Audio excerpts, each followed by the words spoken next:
Hey everyone, Derek Hines here. Welcome to the podcast where I'll share with you the patterns, insights, research, and technologies that we use in my own pain and performance practice to help people improve their health, speed their healing, and increase their longevity. Thanks for listening. I hope you enjoy it.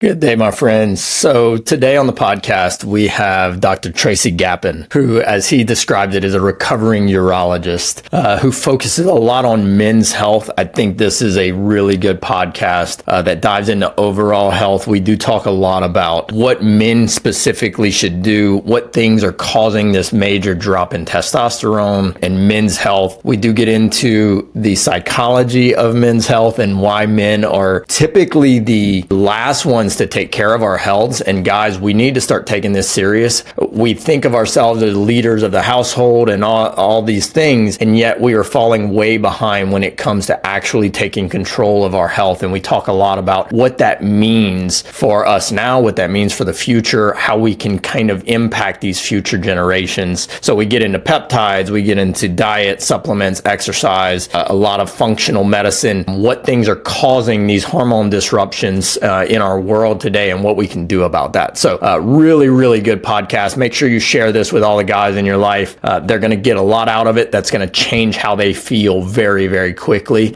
So I hope you enjoy this really wide-ranging but very impactful conversation with Dr. Tracy Gapin. Dr. Tracy Gapin. Am I saying that correctly? Yeah, Gapin. Perfect. Yeah. Welcome to the Pain and Performance Podcast. Hey, thanks so much.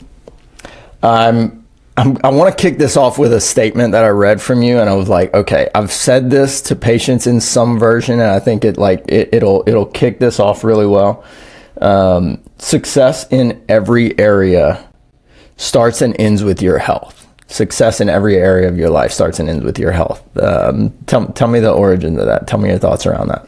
Yeah, I work with a lot of high-performing men. They're entrepreneurs, founders, executives, CEOs, even athletes, retired athletes.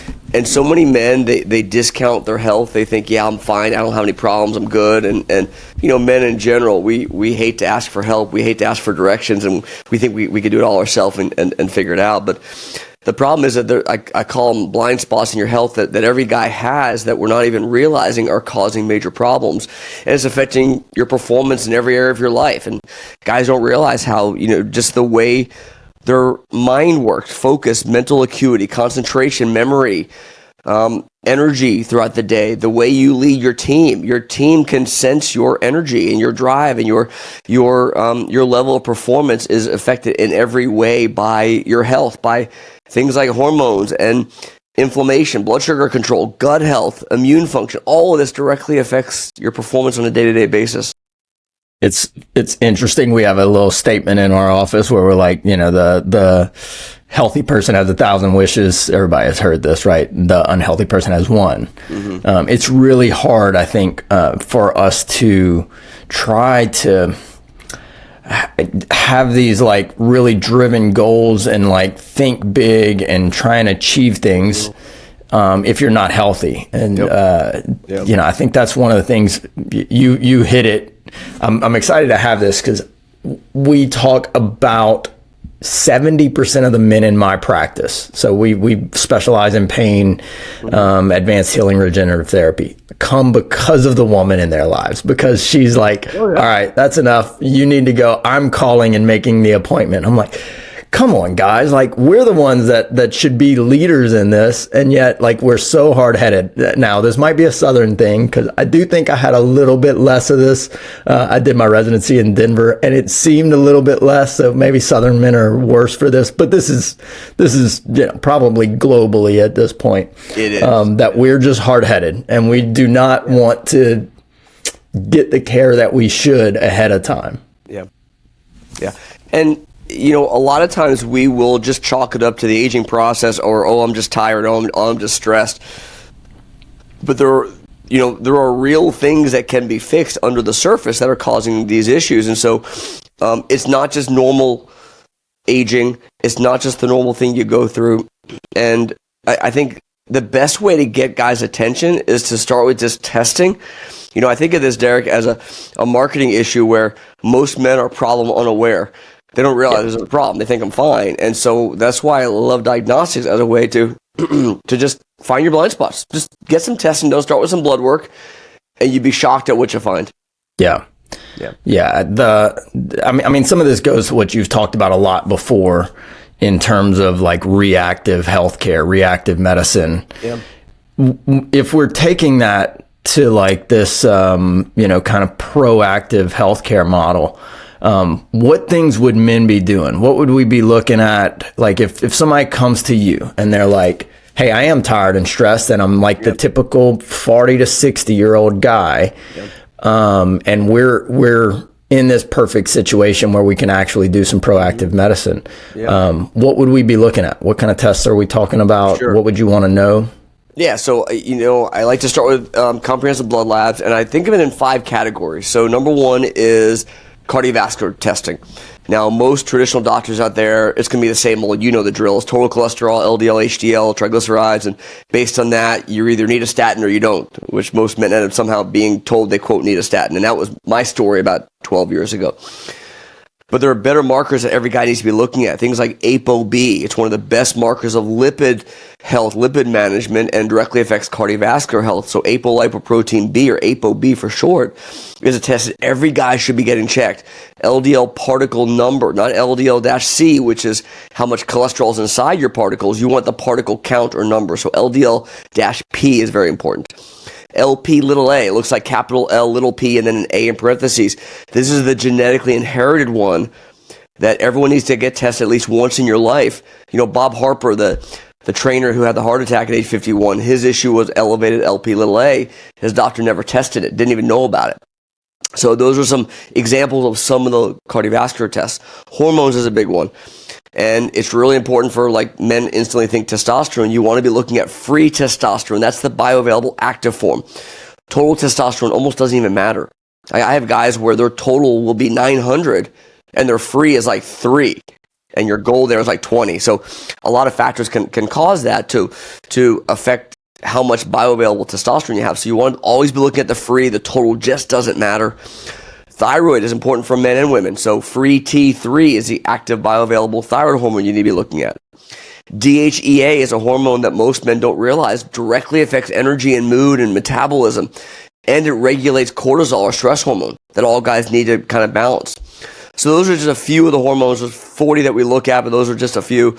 The third area is blood sugar control. So it's not just for diabetics. People think, I'm either diabetic or I'm not. Well, no, that's not the case. It's a spectrum of insulin sensitivity, how well you're regulating blood sugar. And how many guys that have you seen? I see this every day. Guys I can't lose weight. I can't build muscle. I'm trying. I'm working my butt off in the gym and nothing's working. Well, if your blood sugar is consistently elevated, you have no chance. You're fighting against the grain. You have no possibility of achieving those results. And so blood sugar control is important for everybody. So hemoglobin A1C is a longer-term marker. Fasting insulin is a great short-term marker. Uric acid is a great short-term marker. LP, insulin resistance score, is another great one as well. So that's blood sugar. Fourth one is inflammation. CRP, ferritin, LPPLA2, some great markers looking at inflammation. It is the source of aging. It drives the aging process. It crushes you. It crushes every other area of your health. Inflammation is a really big deal. And then the fifth one is nutrient levels. So things like homocysteine. Everyone's deficient in magnesium, so get that checked. A lot of other micronutrients that are really important to check as well. So that's just the foundational, fundamental start with just blood work. And that'll reveal a lot of hidden issues that you can then do some further testing on. If we're working somebody up and they come in, is this like a yearly workup that you would recommend for most people? Most men, like, hey, look, let's come in. We can kind of do, I'm trying to see, I feel like we could do most of that in one sitting, right? Yeah, so I'll do that. Actually, most of that I'll do every 6 months. Now, some of them, like the LP little a, you can do once in a lifetime and you're done, you're good. Some of them, if they're normal, you don't necessarily need to check them every 6 months, but a lot of times I'll check even like hormones. I'll be checking every 6 to 8 weeks or 3 months at a minimum, because those can change so quickly as you're modifying them. Others, I like to do at least every 6 months, because things change. And, guys we're simple creatures, right? We got to see results fast. You got to see some improvement. And so I use the diagnostics as a tool to find the blind spots, but to also show, the name of my title of my next book is called Momentum. And that's really a key word for me and my clients is I want to show you that you're building momentum, that you're getting progress. And that's the drive that's going to keep us going. Because if we don't see any results, we're going to be like, screw this, I'm out of here. Yeah, I want to dive in that because it's like, that's one of those things that it really is tough. Like if you're talking about energy or you're talking about like sex performance or ED, or you're talking about sleep, it's like, do you know that you're 20% better? I have this conversation with patients a lot. Like, will you feel that right away? You're on the right track and you're like, look, in a month, you've improved 20%. But if you don't have a good way of tracking that, you're never going to be able to come out and say like, oh, I started changing this and my nighttime erections are 20% better, doc. Like, no, they're not. They have no idea that they're on the right track, or vice versa. Is like they're 3 months in and you're like, we're not making the changes. We need to ramp this up, or we need to kind of switch gears. So when you're looking at that, obviously, if we're doing it with blood tests, what other ways can we be tracking improvements in this stuff? Yeah. So we use a lot of functional tests as well. So we do a lot of microbiome testing, looking at the gut health, the balance of the quote good bacteria or the commensal healthy bacteria with the dysbiotic or harmful bacteria. We're looking at gut wall integrity. We're looking at digestive function, gut wall health. We're looking at markers of food sensitivity. We're looking at cortisol. Salivary cortisol hormone is a big deal for most guys who are more stressed than we want to acknowledge. So that's really useful. But what I find even more powerful, Derek, is wearable technology. Yeah. So all my clients were really obsessed with tracking data metrics to answer the question you just asked. How do you know that what we're doing is actually working? And so we track daily HRV. Heart rate variability is a daily metric.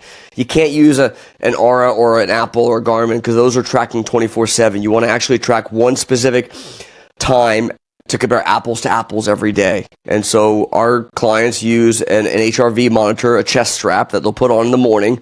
It's a 2.5 minute scan that will give you your HRV that you can now compare from one day to the next. So if a guy, if stress is an issue, for example, we can measure stress directly with HRV and we can see changes and improvement over time. Blood sugar monitoring. So it's not just for diabetics. We use continuous glucose monitors or CGMs for our clients a lot. And that's a simple sensor on your arm that will track 24/7 your blood sugar, and you'll be able to see real-time improvement and see real-time what things are affecting it. And a lot of guys will wake up with a fasting blood sugar of 105, and ideally it's under 90 for the listener. And my question is why? If you've been fasting, you haven't eaten, why is your blood sugar high? And I know the answer is a rhetorical question. The answer is stress, right? The thing that drives blood sugar is not just food, but cortisol, stress hormone. And when you have a crummy night's sleep, when you're stressed, alcohol, toxins, gut issues, hormone imbalance, nutrient deficiencies, all these underlying hidden blind spots, it raises cortisol, which leads to elevated blood sugar. And so that's why I love wearable technology, Derek, because you can really fine tune and understand what's affecting you. Yeah, that's one of the big aha moments for me and for a lot of our patients whenever we match up. So we'll do like a week of, it ends up being 2 weeks of timed food tracking, sleep, and CGM. And look, you don't have to do this forever, but for these 2 weeks, when you eat at the time, what it is, let's track it. Your sleep, like what did we do? Let's track it. And we're going to match all these 3 layers up with your CGM. And the big thing that comes out is they're like, when I have a crappy night of sleep, look at this next day. Like it doesn't even matter what I eat. I'm all over the place with my glucose. I'm like, this is why we talk about sleep so much, guys. For sure. Yeah. Have you heard of, I had, what's his name? I apologize. I'll circle back to it. But have you heard of the Firm Tech? What, the Firm Tech? Yeah. What is this? So this is a smart ring, if you want to call it that measures frequency, intensity, and duration of nighttime erections. I've heard of it. I've not used it. I've heard of that. I've had probably like 3 or 4 guys that start using it as they're going through this stuff. And it's the same thing. It's like, it's a wearable. Sounds a little weird. I know guys, I know girls listening to this, but it's the same thing. Like every time they start to make a change and they're like, I'm starting to dedicate some time to improving sleep. They're like, look what happened. Look at my chart. I start to clean up micronutrients. Look at my chart. Like, look at that. And it's just one of these things. It's like, can we start to pull some data points in so that y'all know that y'all are doing the right things, or you're taking that supplement you found on TikTok and you're like, oh, I think it's supposed to work. And you're a month in, and you're like, all right, show me the data. Like, have we made any changes with it? It's quite interesting in the wearable world. And I think a big driver of all that, again, comes back to cortisol. And when we think of stress, the first thing guys think of is, oh, I'm not stressed. Psychological is the first thought. But stress truly means anything that's stressing your system, your human system. It could be affected by poor quality sleep, like you're saying. Like, it's not just how long you sleep, but how well you sleep. So this is why tracking REM and deep sleep stages are so important. That stress may be from a lot of these other factors that are driving cortisol, that's going to make it impossible for you to build muscle, impossible for you to burn fat. It's going to affect your brain cognitive function throughout the day, your energy. Everything's affected by this. And so this is, again, why this is so important to test it and find that problem. What do we do about some of these things? So like these obviously getting tested gives us the blind spots that I think we ignore until you can't, right? But if we're getting tested for this stuff, and I mean, we could kind of go through like your top 3, because I know we just listed off like probably 20 combinations of things, but like the typical guy you come in, like what's the most common blind spot that jumps out? And then like, what can we do, certainly from a pharmacological standpoint, but what are some non-pharmacological interventions that somebody could use to improve some of these metrics? So I would say the 3 general categories that I find most commonly are hormones, blood sugar, and inflammation. So those are the 3 things that I point to, and I talk about this a lot, that those all drive heart disease as well. So we know, like, for example, testosterone. We'll talk about hormones first. Low testosterone is correlated. I want to be careful. I'm not saying causative, but it correlates with increased risk of cardiovascular disease. There are a dozen studies plus that show that men with low testosterone have a markedly increased risk of having a major adverse cardiac event, worsen lipids, worsen blood sugar control, higher blood pressure, increased inflammation, because testosterone is actually anti-inflammatory, and it directly correlates to cardiovascular and overall mortality. It's a big deal. And I talk about this testosterone epidemic where it's not about sex or building muscle or, bodybuilding stuff. I'm talking about like the quality of your life and your longevity is directly affected by this. Most men are walking around with very, very low testosterone levels without even realizing it. And it's worldwide. There were 3 studies, the male Massachusetts aging study here in the U.S. There was one in Sweden and one in Finland. All 3 of those studies, longitudinal, 20 plus years, show that men's testosterone levels are about 30 to 50% lower than they were 20 years ago. It's crazy.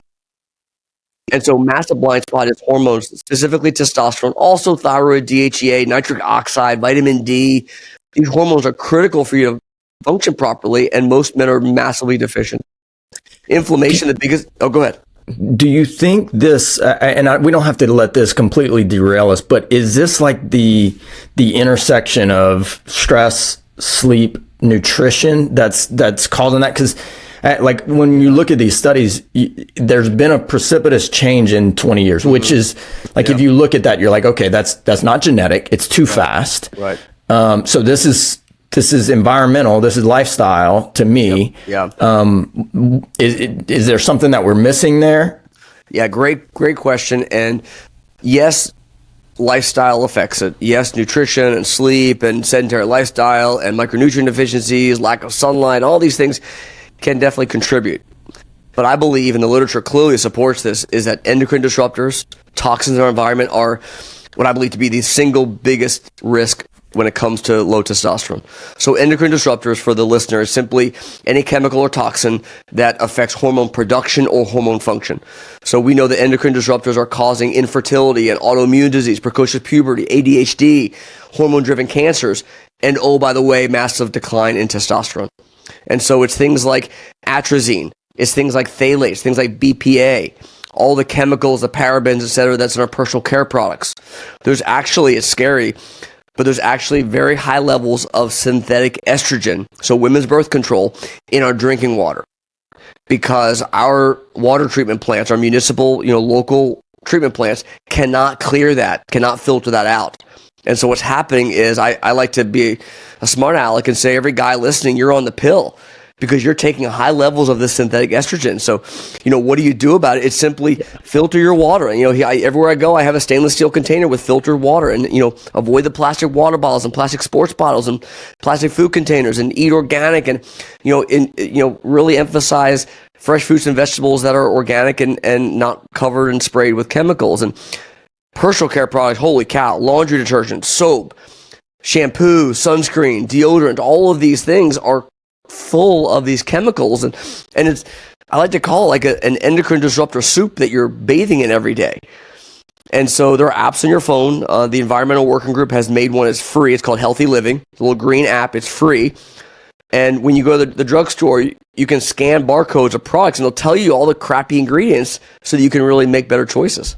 Okay, I lied. We are going to let this take us off. So what's the things that you found? Like, I'm like, okay, wait, hang on. Now, what kind of shampoo am I using? Like the plastics and stuff, I think everybody has heard, and it's like, control what you can, because where you're getting your food from, even if they like repackage it, sometimes that's a tough one. But but like, what other products jump out that you were like, oh my, I had no idea? The biggest ones by far are ones that you wouldn't think of is laundry detergent, and it's deodorant.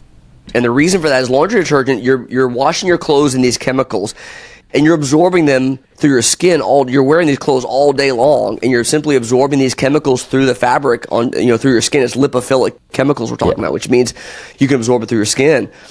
And so laundry detergent is a really big one, and it's hard to find a good clean, like Tide, Cheer, all that. That's all garbage. It's all trash. You don't want to be using any of that stuff. What should we use? I mean, what do you have? It depends on where you live in your grocery store. But if you go to, if you go to Whole Foods, you'll find a lot better options there than if you go to Target, Walmart, etc.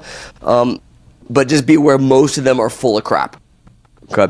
It'll also, with the barcode, it'll tell you the exact ingredients that are there, and sometimes it'll give you an alternative option as well. So other ones are Yucca. The app is Yuka, Yucca.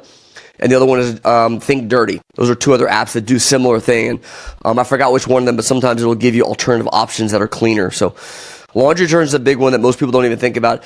And deodorant's a big one, again, because you're absorbing it through your skin all day, every day. And most of those, 99% of them, are just full of awful chemicals. Yeah. And it's not like, guys think, oh my God, why are you making such a big deal about it? It's just a small, one chemical or one part, who cares? But they add up. They're cumulative. Yeah, if you're using it every day. I mean, you're bathing in all these chemicals every day. And it's the micro decision after micro decision that's going to add up over time if you're intentional. And it's going to help you, again, build momentum when you start layering in these healthy habits on a daily basis.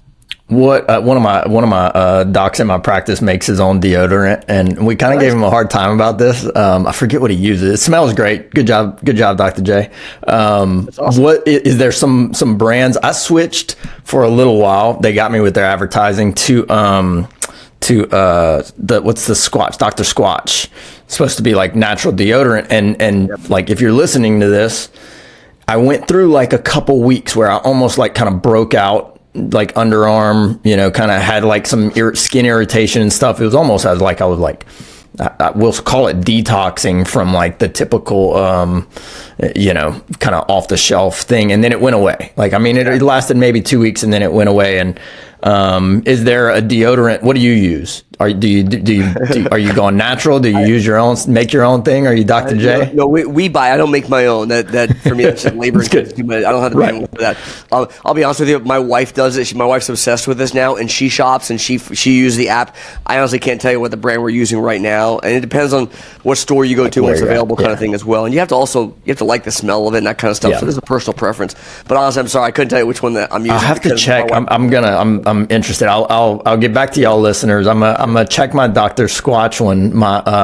They have like a pine tar one that smells glorious. So I'm like, but I got to scan it. I'm like, is it fancy marketing? And then we scan it and it's got some bad stuff in it. I would hope not. Yeah, that's awesome. It's all those little things that I think, you talk a lot about this, like male 2.0, like can we get, and my thought, I mean, I would love to hear like, I know you have a whole chapter in your book on like what that is, but to me, it's like men who take this seriously. I mean, I know there's more in that, but as we were talking about earlier, like men have been the worst offenders for health. And we haven't taken our health, our longevity, seriously in the past. We're like hard-headed. And I think there was an ego attached to this, like the old school, farmer idea, give your body for your family kind of thing. And it's like, no, we don't need to be in that mindset anymore. Let's progress. Let's grow as men, so that we're actually the opposite, that we're the example of like, being proactive and taking our health seriously and teaching our kids about it and paying attention to these things. Yeah, absolutely. And, Mel 2.0, I think I wrote that in 2020, actually, it was when it came out, 2019 and 2020. So it's a little bit dated in my mind now, but I know a lot of people are just getting a hold of it. But yeah, Mel 2.0 is a concept of being proactive. So men in general are very reactive and passive and wait until there's a problem before they seek help. So it's being proactive. It's being very personalized. So it's P4 medicine is really where this comes from. Being personalized means using like genetics. Genetics are incredible. It helps us really refine lifestyle suggestions and supplementation and nutrition, etc. It's very predictive, where we use advanced diagnostic testing to understand what are the blind spots holding you back. And it's very precise. Again, using wearable data, using trackers to really ensure that we're actually getting good results. And so it's taking a very different approach. And I want to clarify, this everything we're talking about here, Derek, it applies to women as well. Like, it's not like this is just exclusively for men. And any women who are listening, is actually more important you're listening, probably, because you're the ones that are going to get the men to actually step up. Like you said, women drive most healthcare decisions. So everything applies to women as well. But also we need the women to really get their men to step up and start taking action. Yeah, ladies, if you're listening, grab your husband or your partner's phone, go in, like click like the search button, add this to like their favorites on their podcast app, so that it just happens to pop up next. Make sure it's in their email inbox. Like, oh, I don't know where that came from. That's right. Let's dig into the testosterone one for a minute. So if we come back and we're finding that either overall is low or free is low, more importantly, that free is low, what are the treatment options for that? Sure.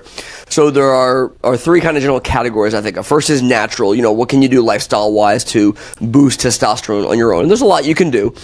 Strength training is the most commonly thought of one, where you focus on big belly muscles like the quads and the hamstrings and the core and the back, and these bigger muscles that with heavy strength training you can boost testosterone levels for sure. Improving sleep quality is really important. When you improve sleep, you can dramatically improve testosterone. There was a great study out of University of Colorado where they took college kids and they deprived them of sleep for a night, kept them up all night, and they simply measured testosterone. It was 50% lower the next day. Crazy how much testosterone is affected by sleep. So sleep's a big deal. Good quality nutrition, of course. Stress is something that, again, most men dismiss, not a big deal, but stress, chronically elevated cortisol crushes testosterone. And so doing things to mitigate the effects of stress. We can't get rid of stress, but we can reframe it. We can view it as a positive. We can balance it with breathing exercise, box breathing. I love to recommend mindfulness, meditation practices twice a day, 5 minutes, do some meditation, journaling, practice gratitude, all these things you can do do things that you love to do. Like for me, it's tennis. I have to schedule tennis in my life, otherwise it won't happen. And these are great stress relievers. Yeah. Whatever you love to do. So that's all stress-related stuff. All this stuff can help. Micronutrients, you need B complex, you need magnesium, you need zinc, you need some other micronutrients for testosterone production. You need good healthy fats as well. Testosterone is actually made from cholesterol, so you actually need cholesterol to make testosterone. But the bigger part of all this is that lifestyle suggestions will only get you so far. So lifestyle, let's say you come in and your free testosterone is 4, 5, 6. And I'll tell you, most guys, when they walk in the door, that's where they are, somewhere around 4, 5, or 6, specifically looking at free testosterone. Again, free testosterone is what you care about, not the total, it's the free. And that's in picograms per milliliter for those of you wondering about the units there. So 4, 5, or 6, typically where they start, you want to be at around 20. And those are LabCorp numbers. If it's Quest, you want 200. Okay. Quick question on that. Yeah, so sure. If somebody is in that, like, they're like, look, my overall testosterone is 500, but their free is like 20. Should they have any concern at all? Should they be worried at all? You're like, hey, look, that's your... Yeah. It goes both ways. And so it's affected by sex hormone binding globulin, which is the protein that binds T. So if you have very low SHBG levels, which there are a lot of different factors that can cause that, low thyroid and some other things can cause that. But so it's not necessarily a good thing to have low SHBG, by the way. Yeah.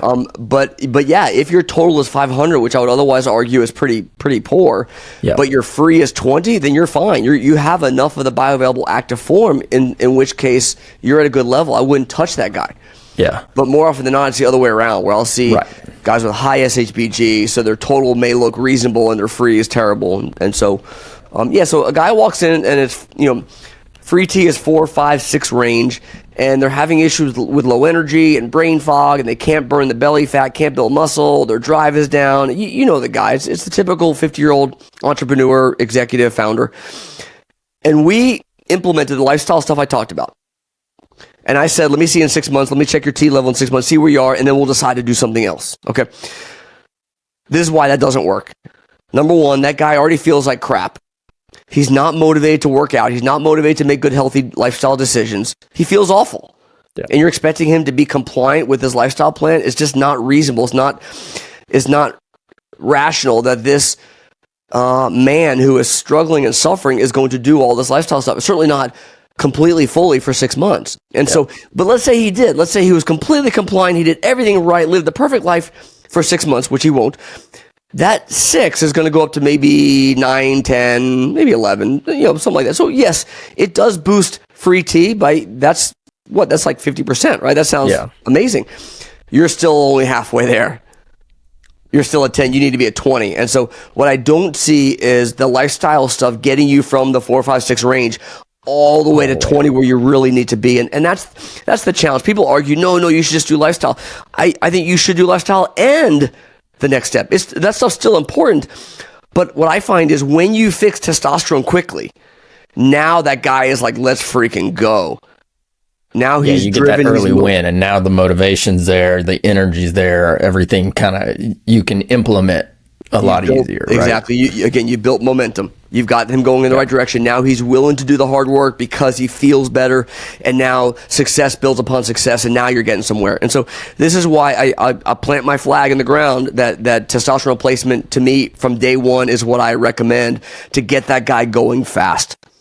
Okay. And so the second option of the 3 that I mentioned is testosterone replacement. And there are, in general, 4 ways of doing that. There's injection therapy, there's topical, there are pellets, and now there's a new oral option as well. And there are, to be honest, pros and cons of each of them, so I don't want to necessarily push one over the other. Most guys do injections, but again, those are 4 different options that have pros and cons of each. Okay. Yeah. And then the third category. In data, all can be equally effective, just kind of what works better for you individually in your life. Yeah, exactly. There's some nuance around it. In general, I don't love pellets. I think it's harder to get consistent dosing, get it right, get it properly dosed with pellets. You can do it, just a little tougher. The oral is a new option that just came out. The downside to oral is you got to do it twice a day, and you have to take it with fatty food, or else you'll get nauseated. So for guys who are fasting in the morning, like I do, then tough to do. you're having to take olive oil or something, and now you're kind of breaking your fast, and so it messes up other parts of your life. So oral does work, but that's the nuance. Topical, it's just messy for some guys. You got to be careful if it's on your hands and you touch your kids, you could transfer it. But topical does work as well. So there are definitely options. Most men, what I find, injections tend to be the best, easiest, fastest way to do that. Gotcha. Yeah. So those are the ways to do TRT, which is option number 2. The third option I mentioned is to give medications, pharmaceuticals, unfortunately, to stimulate your own body to make more testosterone. And this is reserved for the situation where it's a young man, has very low testosterone, and we want to get the T levels up, but he also has concerns about fertility. He wants to have kids at some point. The last thing I want to do with that guy is give him testosterone. And so that's where we can give meds to stimulate your own internal endogenous production of testosterone. So those are the 3 general ways of boosting T. Yeah. We got a bunch of questions on like, what's Doc's thoughts on like Tonkat. You mentioned kind of people with kind of higher SHBG. What's your thoughts on that? Yeah, so Tonkat Ali is a common herbal supplement used to boost T, and it works a little bit. Again, it's not going to get you all the way there. It's part of the lifestyle package, if you will, that's going to, again, it will raise it a few points. I just do not see it moving the needle consistently. Yeah. If you're at 18, maybe that's a viable option to get you up into the 20s. Mm-hmm. Yeah, exactly. Yeah, it is. That's the situation. Guy come in, and they're 15, 16, 17. I want to boost up a little bit. That's where it may work. Yeah. And then tons and tons of questions on peptides in this realm. You mentioned like the younger guy who's trying to maximize his fertility. What's the, I don't know if you're tired of talking about peptides. I feel like most docs I've gotten on here are like, oh gosh, I've talked about peptides for the last 2 years. What's your thoughts on peptides? If you have any that you find to be effective? Yeah. And I'm going to have a very different perspective than a lot of other doctors probably you've heard talk about peptides. So I've been using peptides for about 8 years now. So love peptides. They're amazing. They are, for the listener, they're simply signaling molecules. They're short proteins. They're sequences of amino acids that have very specific purpose and function. Helps with reducing inflammation, musculoskeletal repair, gut health, cognitive function. You name it, there's a peptide that can help you with that. Okay, and you've heard a lot of different peptides out there: BBC, thymosin alpha, thymosin beta, testosterone, and CJC, apidolon. There are tons of peptides that we can talk about. But what I want to clarify for everybody is my cake concept, and I should trademark this concept. So when we're talking about optimizing your health, getting you to peak performance and optimizing longevity, all of these great superlatives that people talk about, I think of it like baking a cake. The ingredients of that cake are, first and foremost, it's nutrition, gut health, it's hormones, it's sleep, it's good fitness, active lifestyle, it's stress, it's mindset, it's environmental toxins. Those are kind of the key foundational, fundamental elements of health. Okay. When you optimize all those, you're making this awesome cake, right? The peptides are the frosting on top. The sexy peptides, the PEMF, the red light, the sauna, the cryo, the hyperbarics, the plasmapheresis, all these great, sexy, awesome treatments, the biohacking stuff you hear people talk about, those are great. And I'm not here to knock them. I'm not here to say they're no good. But the mistake is that a lot of people are out there buying these PEMF tables or these red lights and wondering why their testosterone sucks and wondering why they can't burn fat and all this stuff, because you're putting the cart before the horse. It's like going to the grocery store, buying a can of frosting and just eating that frosting. It's not the same as a cake. It's just completely different. And so you start with the fundamentals, start with those basic ingredients I mentioned, and then peptides, you can layer that on top and start to really augment and get better results faster, but they don't replace the foundational fundamental stuff. I love it. Yeah, we match up quite well on that. I mean, we use peptides in the practice quite a bit and have seen incredible results. But as we talk about all the time, and all my listeners will definitely resonate with this. It's like, if you don't have an environment inside that can make these changes by doing all of the things you just mentioned, I can give you the best peptide, we can give you the best stem cell, we can give you the best, you name it, technology, it doesn't matter. Your body is not set up in a position to actually make those changes. The internal environment of your body is not healthy enough to sustain those things. So if you don't do those, putting the icing on top of, let's be nice, crap is not gonna change things very much. It's like lipstick on a pig. Right. There you go. Yeah. We've actually had. I would love. How do you see, the combination of those? We've seen a lot of people using BPC for a healing peptide in terms of like regeneration, and we know now that there's an anti-inflammatory effect that seems systemic with that, and quite a few of our men will start coming in and say, like, what is this thing? This seems to be doing some positive things for me. How do you see the stacks of them, or do y'all use stacks? We do, yeah. So like when it comes to systemic inflammation, BPC is a great option. The oral is definitely going to be better for gut issues. I've had clients who come in with major reflux symptoms, indigestion, that kind of stuff that can dramatically improve with oral. But when you're looking at joint inflammation, systemic inflammation, the injectable is going to be a much better option for you. But again, I want to emphasize, like, you can throw that in with thymosin beta and some other options for, joint inflammation. But you need to address the underlying cause. And the underlying cause is not going to go away with those peptides. Again, they're not magic. Yes, they're going to reduce inflammation, but if you don't address the underlying source, you're not going to make any progress. It's just short term. Yeah. For the guys who are dealing with stress, you mentioned that a lot. And I know we kind of talk about journaling and stuff. Is there any, whether that be supplemental pharmacology, any of those things that you found to be effective in getting cortisol levels into kind of, healthy levels? Yeah, one of the biggest drivers of that is sleep. And so being very intentional about your sleep is going to have a direct effect on cortisol. So I talk about, it's not just the duration of sleep, but quality. So you need to be tracking it. So whether you use it, an Aura ring or other device to track, you want an hour of deep sleep and you want 2 hours of REM sleep every night. And so those are kind of the key metrics. I don't care if you slept 7 hours, 8.5 hours. Those are the two metrics that I believe are more important. So that's sleep. You can focus on, sleep hygiene stuff, the things to do, those last 2 hours before bed to help improve that. But back to stress, I love box breathing. So for those of you who've never done it before, it's super easy. You can do it in your car at a red light, or you can, what I used to do is I would, on my way home from back when I was in my urology practice before I left to launch my center, I would pull into a parking lot and just park my car on the way home. And this would help ground me and get me centered and clear and relaxed so that when I walk in that door and my two kids are jumping on me, I'm able to be present and engaged and be, the dad that I want to be and need to be. And I'm not still stressed and focused on, what has happened that day. So box breathing, to be very simple for people, there are many ways to do it. The easy way to think about it is in force. So you're going to breathe in, and you should always do it through your nose, by the way, for this exercise. In general, we want to breathe through our nose, not through our mouth. If you're doing other breathing exercises, sometimes through your mouth is helpful. But in general, throughout the day, you want to always be breathing through your nose for a lot of reasons we can talk about. So you breathe in through your nose for 4 seconds.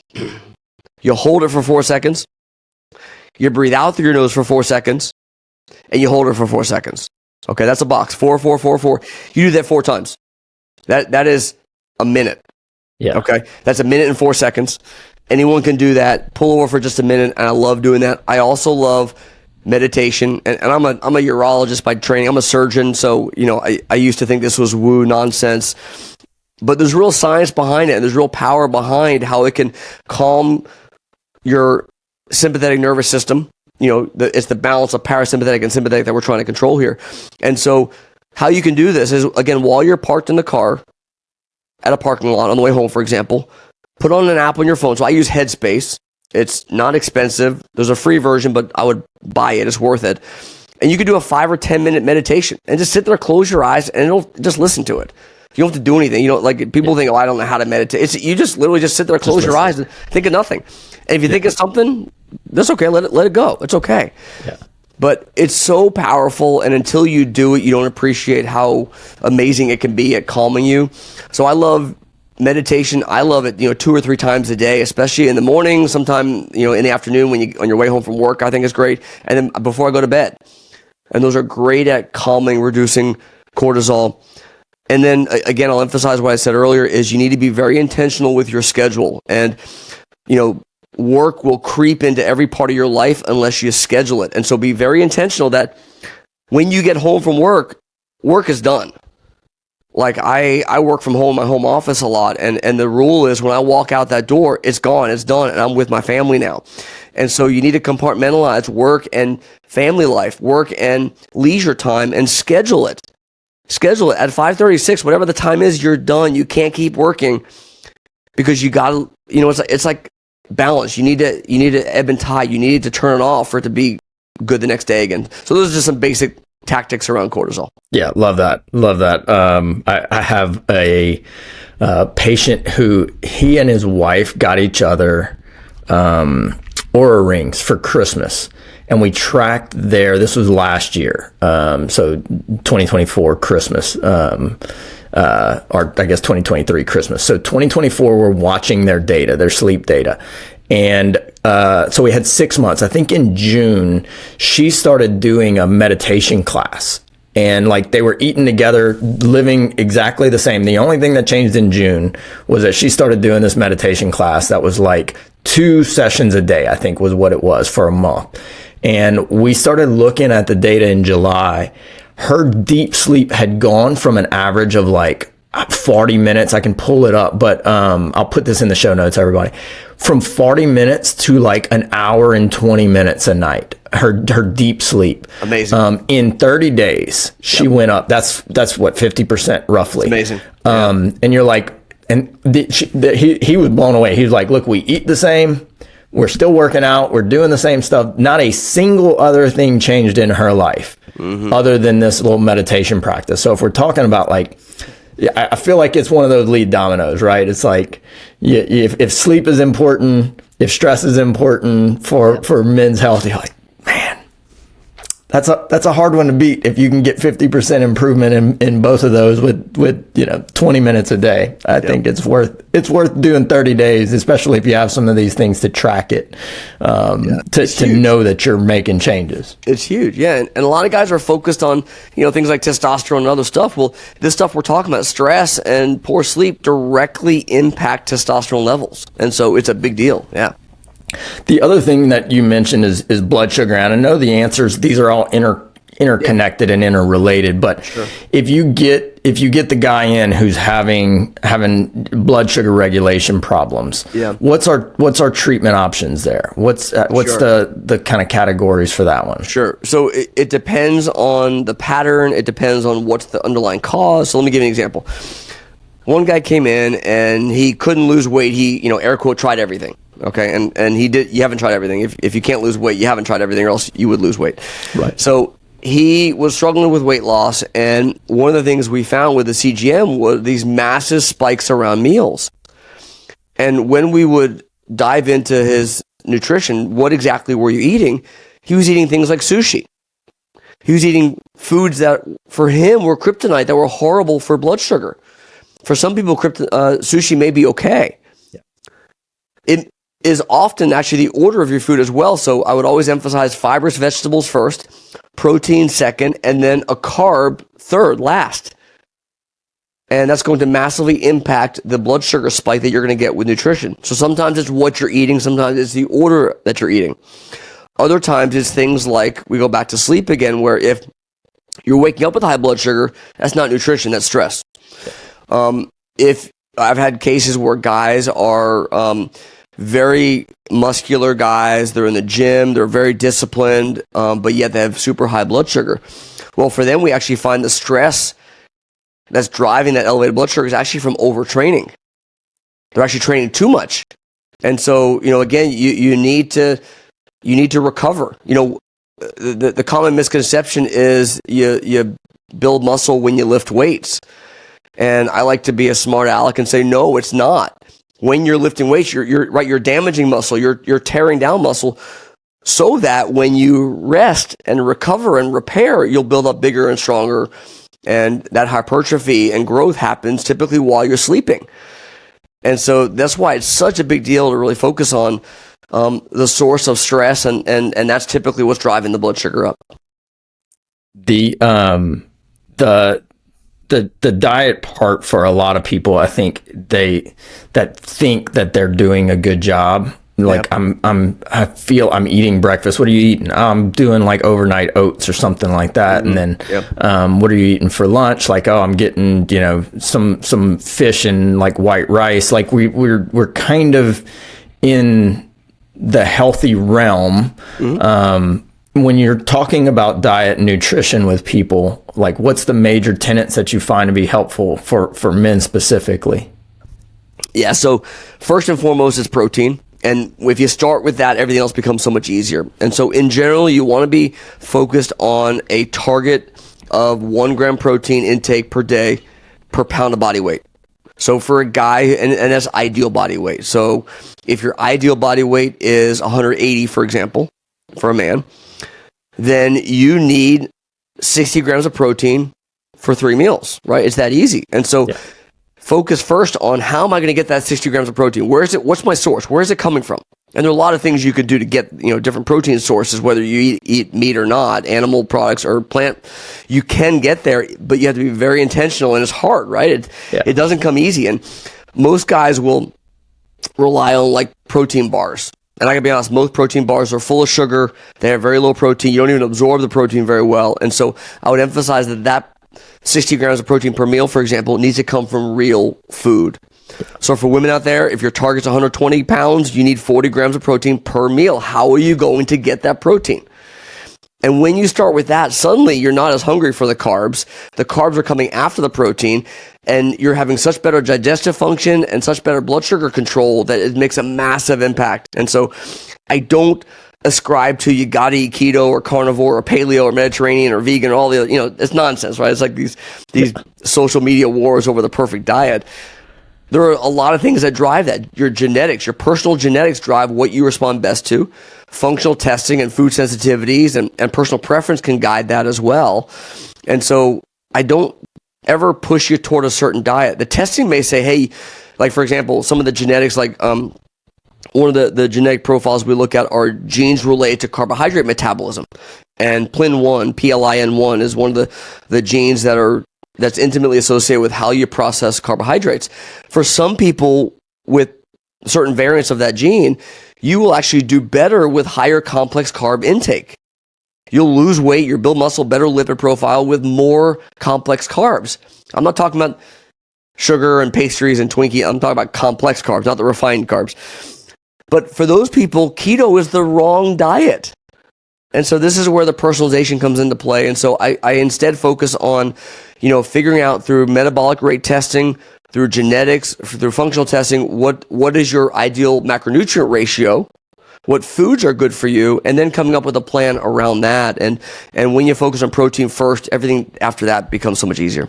It's funny. I say almost the exact same thing. I'm in the editing phase of my book. Hopefully, will be late this year, early next year, depending on how much I get done in the next 2 months. Everyone, I keep getting questions, and my editor was like, you say that if I hit my fiber and protein goals, that you don't care what else I eat. I'm like, yeah, if you hit those first, then go crazy. She was like, I just think this is dangerous. I was like, all right, try it for the next week. And she got to like the third day and she was like, okay, I retract my previous comments. She was like, I realize now if I'm hitting these, there's no way I can like overindulge on these other things. Cause I'm just like, I didn't know I had to eat that many like really satiating foods that I can't overindulge on all these bad things if I'm hitting those goals. That's right. Not consistently. Could you do it for one day? Probably, but you wouldn't be able to consistently mess up too bad. There's not much room. You're full. Like if you're eating the good quality proteins and you're getting healthy fats, then there's not much room left. And so it makes it super easy. So I love the fact that you point out fiber as well when it comes to your microbiome. One of the key things you need, nutrients for your microbiome, is fiber as well. And so when you're doing these things, it's almost like everything else, it just takes care of itself. Yeah. Yeah. So you went from regular kind of medical practice, right? And kind of doing typical medicine. That's right. And then you kind of shifted gears. I'm not going to call it a 180, maybe a 160.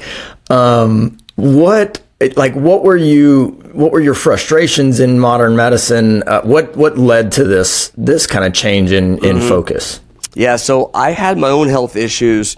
I was a urologist, a board-certified urologist, running a very busy robotic surgery practice, treating prostate cancer and high-volume practice until about halfway through, I hit a wall. I was stressed out. I was fat. I was like 30 pounds overweight. I was not sleeping well, and I was neglecting my own health for the sake of my patients and my career. And I also became very frustrated with medical care in general, our healthcare system, all of the inefficiencies, all of the patients who don't really care. They're just there to give me a pill and get me out of here. And so I went to a doctor myself, and it was a very eye-opening experience. And I really recognized firsthand how broken our whole system is. It's all based around pharmaceuticals. It's all drugs.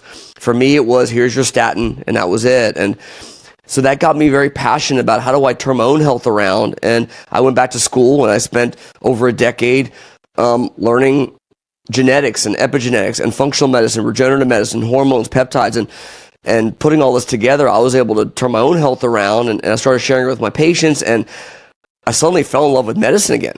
Like I was truly on the verge of leaving medicine entirely when I realized I had to just change the way I was practicing and change the business model around it.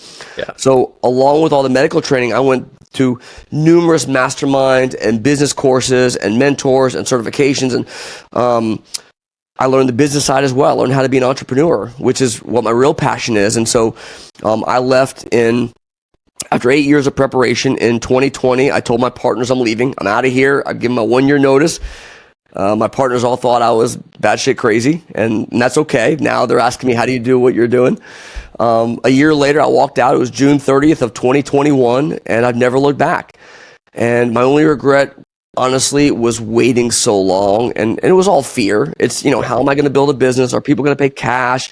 Am I going to be able to pay my mortgage? Am I going to be able to, build a business? Do I know what I'm doing? And it was all limiting beliefs and fear. But now I look back, and we are only 3.5 years later. 3.5 years from when I left my practice, and we're on pace this year for grossing $5 million. I mean, we're blowing up because we're providing a value, because we're providing a service, because we're providing transformations. Yeah. And that's the big difference. And I got to tell you, Derek, I freaking love what I do. I love the results we get. I love building my team. I love providing real outcomes for people who want it. Yeah. When I was in urology, people would come to me because they had a kidney stone and have a UTI or big prostate. They didn't come to me because they wanted to. They were there to treat me and get me out of here. Now it's people who are truly committed to that transformation, and that makes all the difference. Yeah, that's I'm sure you get questions all the time from practitioners like, wait, you like what you do every day? You like waking up on Monday morning? Yeah. Oh my God, it's so fun now, and I'm now training other practitioners, other providers how to do what I've done, how to follow my footsteps, and my big emphasis here is do what you love and love what you do. And I wake up every day and I truly ask, do I love what I'm doing? If I don't love this, who can I give it to? I either delegate it or delete it. I'm just not going to do it anymore. And it's an entirely different life, entirely different perspective when you come at it from that angle. I love that. One of my patients asked me a question, and I've asked this to some of my high-performing patients and high-performing friends over time. And they were like, what things in your week are you still doing that drain your energy or that drain your focus? And I was like, man, that's powerful. I was like, he's built a bunch of businesses, and he was like, when you start realizing that you have a couple of those things on, if you're doing them weekly, you need to get them off. He was like, I'm not saying once a quarter, you don't have to sit down and do some tax junk or something like that and just check things. And it's a little bit draining.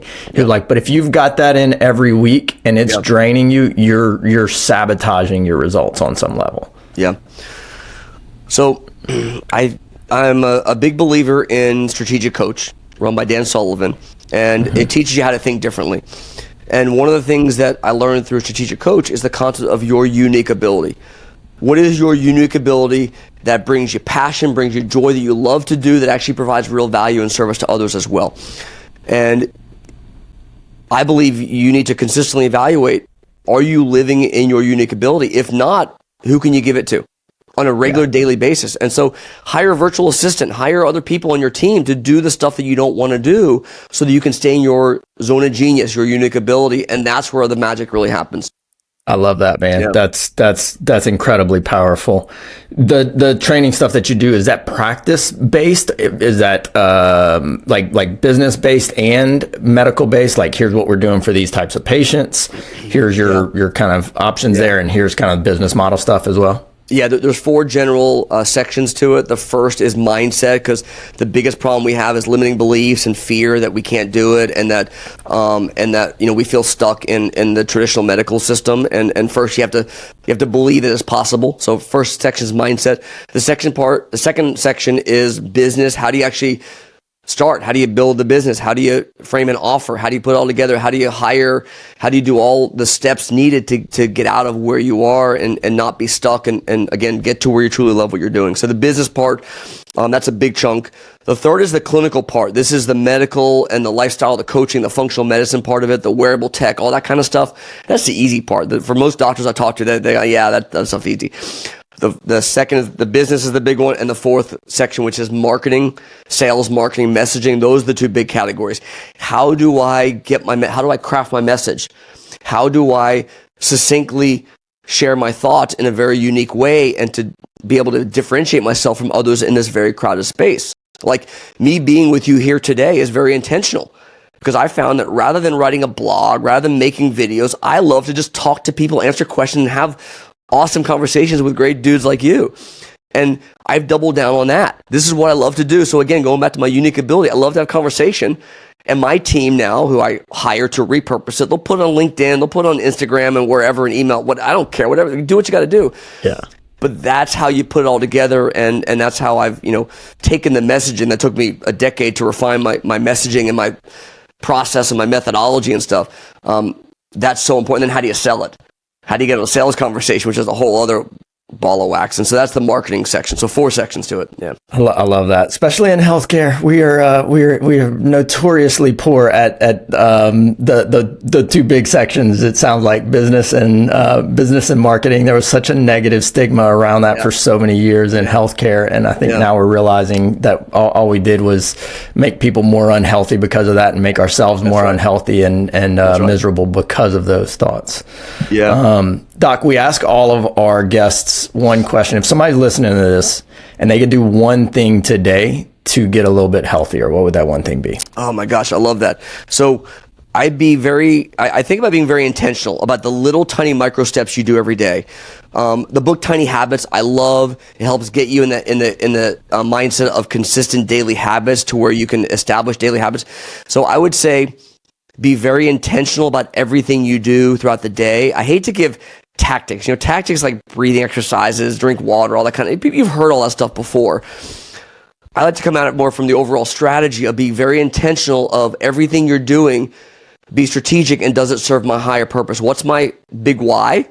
And does it serve that? If not, you need to change it, delete it, delegate it, whatever, and focus on doing what you love. And then everything else becomes so much easier from there. Doc, thank you so much, man. This has been incredible. There's so many nuggets of gold in there. I really appreciate you taking the time to do these things. As you said, it's like finding those things that are your unique ability. I think you're definitely in that realm. The passion definitely jumps off the screen for some of these things. So I appreciate your time and dedication to helping people improve this, man. I really do. Thanks for being a great host as well. Love it. Thanks. You got it.